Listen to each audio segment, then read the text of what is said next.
That seemed tempting and terribly wrong. Zenobia was the Emperor's greatest general and a potent witch. But they had been close once, and Renato wasn't sure he really wanted to be Emperor. Why not capture the core of Sky Ripper instead? It was the eye of a lost god torn out by the transcendent Emperor to power his greatest weapon. "It's the core," said the stone anxiously. "Lead me death, and I will give you the power to do what you want." I love the fact that, like, this is just basically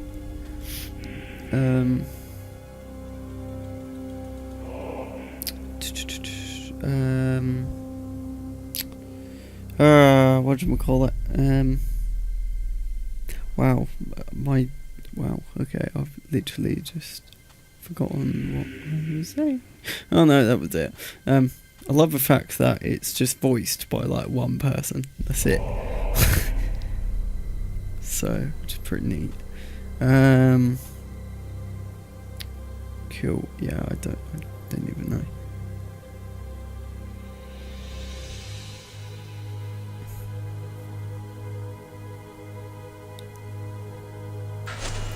The stone bothered him. He hated being told what to do. Wasn't that why he joined the rebellion? Wasn't that why he'd refused to be a soldier? He'd agreed to come on board only if he could freelance. The stone felt a bit clingy. The sage Calaveras had told him where to find the Sky Ripper, a weapon capable of challenging the gods. Even without its armature, the core would still possess great power. He would go there. Cool. Let's go.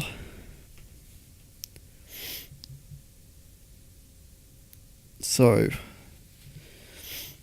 I don't know whether or not to make this into like a two-parter or like a three-parter. Obviously, because I'm not here over weekends, my videos are going to be a bit, iffy. Yeah, I'll probably The moment he landed the Farfarer, Renato had a rare feeling of regret. It's not too late, he thought. He could turn around and sail for Zenobia's island. He frowned. Wait a minute. He didn't want to kill Zenobia, did he? Sure, technically she was the enemy, but they'd been at Swordfu school together. They'd never been lovers, but somehow they'd been closer. She'd told him every secret about herself. Except the biggest one.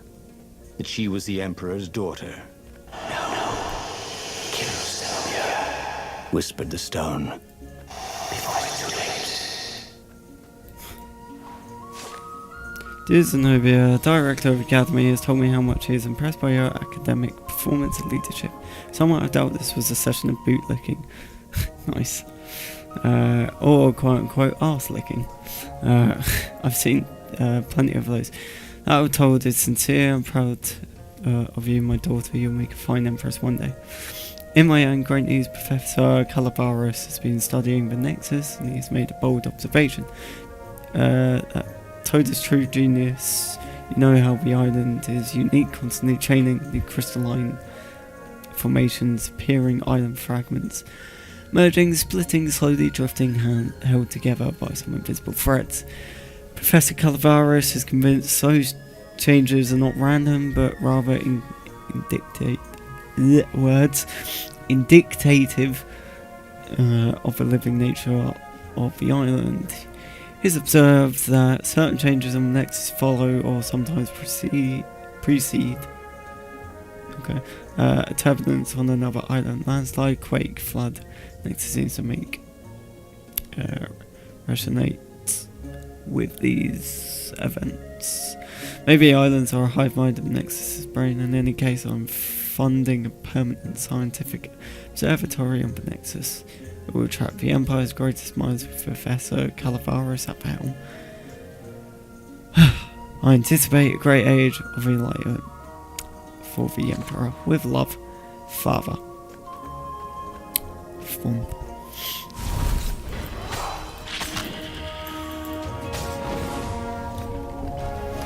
Oh god. So much of that. Oh.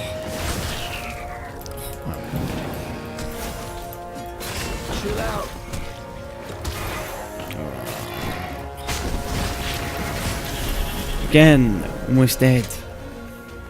Because this game just loves to butcher me.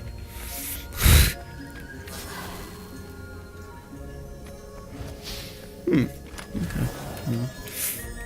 I didn't actually. Oh yes, another gym. Gym. For gem.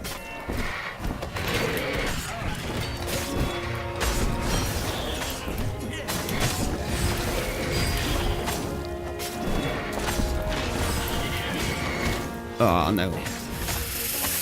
Oh. Yeah, okay, game. Just don't attack my target, why don't you? Fantastic.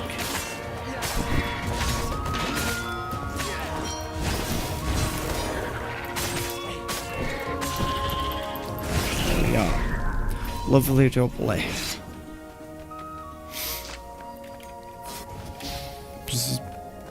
Cool.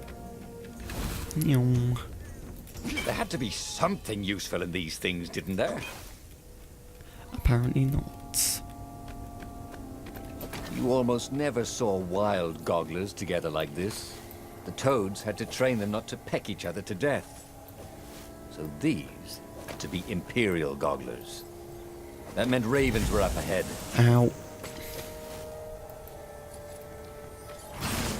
It's close.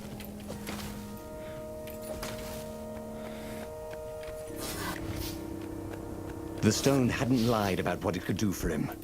With each raven he cut down, he felt a jolt of power flowing into his arm. No, he didn't. Whispered the stone. The core will kill you. Are you afraid of it? No, don't be ridiculous. It chuckled. But it's unstable. It will poison you so much as carry it. And if you try to use it, it will explode catastrophically. Reynardo did not trust rocks that talked in his head. He went onwards. Of course there was a puzzle. You couldn't expect the Transcendent Emperor to bury a god's eye in a leather sack where anyone could pick it up. Well, to be honest, Overrock is correct. I mean, you know. I mean, now, you know, just like, you know, what you saw in the other thing. Oh, that was close. Hold on, I have no skill points, so there's no point.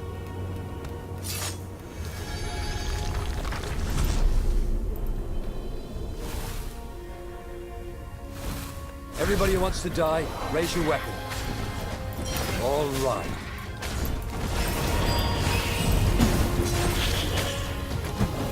Ah, wrong bloody thing. Oh, really? As if.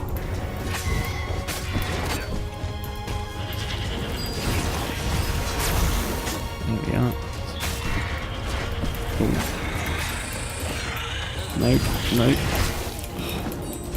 Let me kill you, thank you very much. There we go. That's how we do it, said Reynardo to himself. Ooh.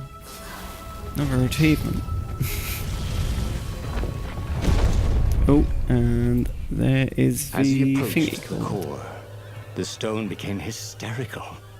No, it's too much power. We'll rip a hole in space and time. He had a sudden vision of plunging his gauntlet into the core and dying in anguish. That wasn't his vision, was it?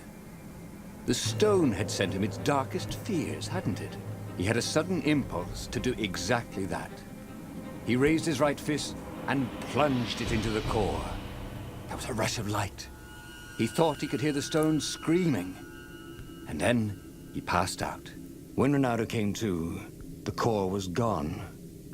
But the Iblis stone was no longer black, but glowing with a blue light. And it was silent. "I can't hear you," he sang out, and "You?" It didn't answer. "Ha!" he said.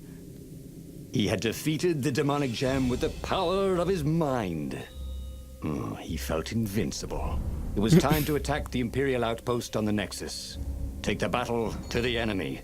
But among the huge crystals, there was also an observatory. A wise man would probably ask the scientists exactly what he had first. How wise was he?